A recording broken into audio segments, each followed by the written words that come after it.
마라나타, 여행자는 요구하고 순례자는 감사한다. 같이 고백해봐요. 여행자는 요구하고 순례자는 감사한다. 오늘 꼬리물기도 같이 나눴지만 우리가 항상 기뻐하는 것이 주의 뜻인데요. 항상 기뻐하려면 요구사항이 없어져야죠. 내 안에 참 만족이 주 안에서 있을 때 감사할 수 있고 기뻐할 수 있는 거죠.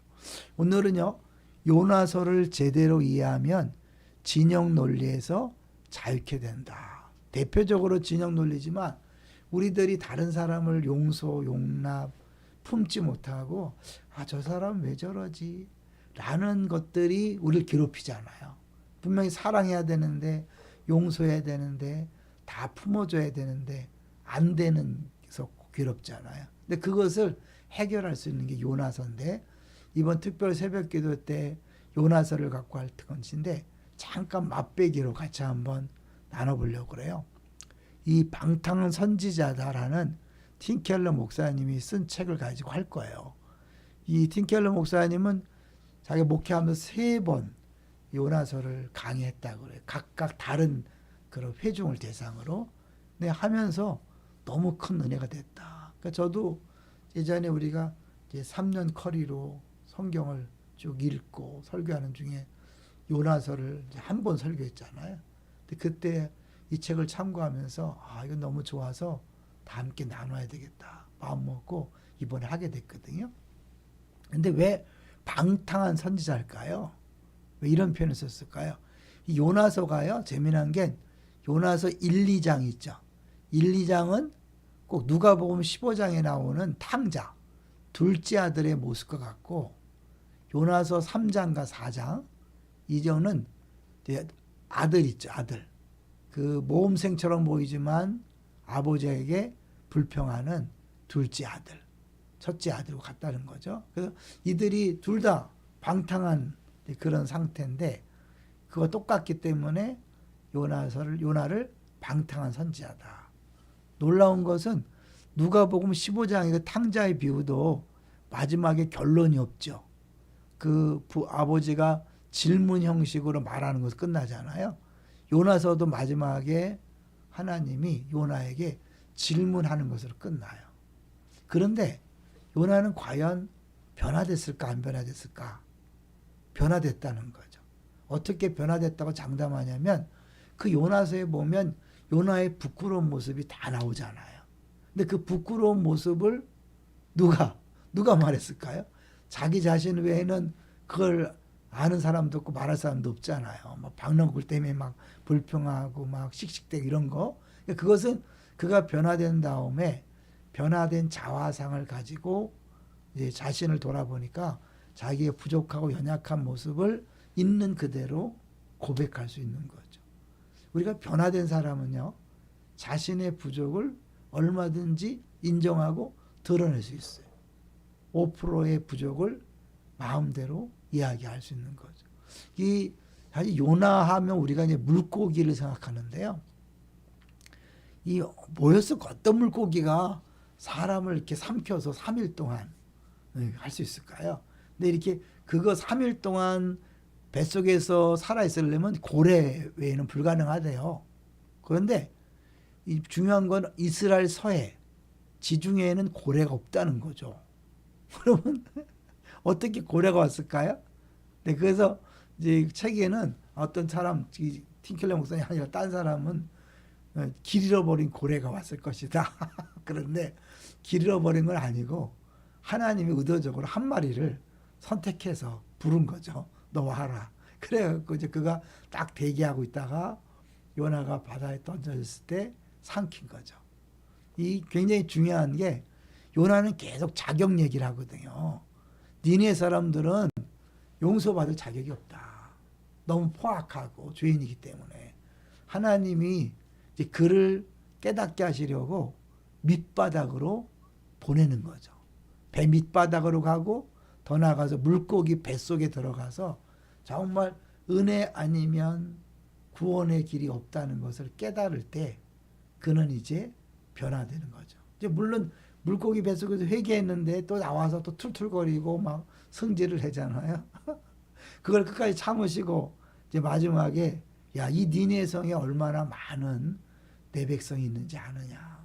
너는 그 밤넝클 그거 하나 시들었다고 난리치는데 네가 심지도 않고 키우지도 않은 거 시들었다고 난리치는데 여기 있는 수많은 내 백성 죽는 것이 합당하냐. 이제 그 질문을 끝나는데 사실 그때 요나가 변화되었을 것이라고 그 상상이 되는 거죠. 그 요나의 그 불순종의 뿌리를 보면 왜 그는 하나님이 니네로 가라 그럴 때 안 갔을까요? 그거 보면 그 요나의 자아상의 문제가 있는 거죠. 내가 누구인가 자기 정체성. 그 요나는 민족이 신앙보다 더 근본적인 거예요. 민족이. 그러니까 자기 민족이 하나님 말씀보다 더 귀한 거죠. 저는 이게 우리 제목에서 진영 논리잖아요. 우리 교회, 우리 나라가 지금 좌파, 우파 또 이 동서로 많이 나눠져 있잖아요. 특별히. 근데 그러면 그건 그 면에 가잖아요. 하나님도 없고 성경도 없어요. 그냥 나와 같은 파. 이게 중요하잖아요. 나와 같은 파면 무조건 옳고 상대는 적이잖아요. 이게 성경에서 뭐 사랑해라, 용서해라, 품어라, 이해하라 이게 안 되잖아요. 그게 뭐냐면 그런 사람들은 다 자아상이 뭐냐면 신앙이 아닌 거죠. 자기 고향, 자기 이념, 자기 파. 이게 그러니까 이 요나도 그랬으니까 얼마든지 우리 가운데서는 그런 거죠. 저는 뭐 성도들이야 그렇다 치고 목사님들이 막 그런 거 보면 참 안타깝고 답답해요. 근데 요나를 보면 그런 목사님도 가능한 거죠. 일부가 아니잖아요. 무지 많잖아요. 그러니까 그런 목사님들이 설교하고 가르치면 100% 성도들도 한쪽으로 치우치는 거죠. 근데 우리가 그런 면에서 자유하지 못한 거예요. 생각해 보세요. 지금 이게 양쪽 파로 갈라져서 막 서로 욕하고 비난하고 막 내 편만 다 옳다 그러잖아요. 그 안에 무슨 사랑이 있어요? 무슨 용서가 있어요? 무슨 이해가 있어요? 그리고 이 죄를 어떻게 감당하려고 그래요? 그렇잖아요. 하나님은 죄를 두고 볼 수 없는데 우리가 이렇게 서로 특히 목사님들끼리도 그런 거 보면 너무 안타깝고 그 부분을 빨리 회개하지 않으면 한국교회에 희망이 없고 남북 통일도 어려우지 않을까요? 그래서 저는 이제 이번에 우리 요나서를 같이 보면서 우리가 먼저 근본적으로 변화됐으면 좋겠다. 말은 안 하지만 여러분 마음속에 있는 그 깊은 뿌리 깊은 한쪽으로 치우친 생각과 감정, 사고 이거는 복음과 너무 상관없는 거죠. 하나님 말씀보다 내 정체성이 다른 것에 있는 거죠. 그것을 찾아내서 이제 십자가에 못 박는 일이 필요한데 요나는 이제 어떻게 그런 과정에서 어떻게 변화되었는지를 이제 한번 같이 보면서 이제 우리가 새로워지는 기회가 됐으면 좋겠어요. 여기 이제 하나님께 받은 정체성에 대한 것인데요. 하나님께 받은 정체성은 우리의 교만을 치우고 겸손하게 한다. 하나님 앞에서 우리의 주의가 오직 그리스도의 희생을 대가로 주어진 부요한 은혜의 선물이라면 어느 누구에게도 우월감을 느낄 수 있겠는가. 요나는 철저하게 자기들이 선택된 이스라엘 백성이기 때문에 저 니느웨처럼 나쁜 놈들은 은혜 받을 수 없다. 용서받을 수 없다는 게 더 강한 거죠. 하나님은 이 아수르를 니느웨를 회개시키기 위해서요. 놀랍게 준비한 거 아세요? 당시에 이제 국가가 굉장히 약해졌어요. 아수르가. 아라락과 장기전을 통해서 약화됐고 전염병이 이 두 해 765년과 759년이 있었어요. 그리고 더 무서운 거는 개길식. 뭐 지금이야 우리 과학이 발달했으니까 알지만 깜깜해지는 거잖아요. 6월 15일 날 개길식이 있어서 이들 안에 공포와 두려움이 있었던 거죠. 그러니까 마음의 준비를 하나 딱 시킨 다음에 요나를 보낸 거예요. 근데 요나가 어떤 사람이에요? 그 배에 탄 사람들이 요나가 바다에 던져지는 거 봤잖아요. 분명히 죽었을 텐데 그 사람이 살아나서 니느웨를 돌아다니면서 회개하라. 하나님께서 말씀하셨다고 하니까 이 죽은 자가 살아 돌아와서 말씀을 전하니까 얼마나 놀랍고 잘 받아들였겠어요. 어떻게 그렇게 좀 어떻게 보면 엉성하게 말씀을 전하는데 니느웨 성 전체가 돌아왔을까? 누가 한 거죠? 주님이 한 거죠. 그게 은혜죠. 우리의 노력과 방법이 아니라 은혜입니다.